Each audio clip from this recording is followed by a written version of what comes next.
তোমার আব্বুর নাম কি? আব্বুল খাতুন। আচ্ছা, তোমার মার নাম? নাইনা বিবি। নানির নাম? নানির নাম বলো না, নানির নাম বুঝতে পারি না। নানির নাম বলো, যাই হোক বলো। না না, নানির নাম যে কোনো একটা আছে তো। নানির নাম নানিমা খাতুন। আচ্ছা, নানিমা খাতুন। তোমার বোন নাম? বুড়ির নাম আপা। বোনের নাম আপা। আর তোমার বোন নাম কি? বউ?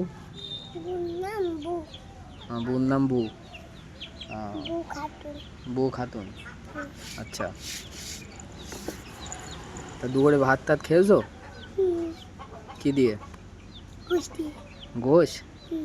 বললে যে আলু আর ডিম আলু রান্না হয়েছে, তো গোশ দিয়ে কিভাবে খেলে? ওইটা খাবো, ওইটা খাবো, মুখ দিয়ে দেখবো। গোশ দিয়ে খাবো, মুখ দিয়ে দেখবো? মুখ দিয়ে গরু চড়াবো।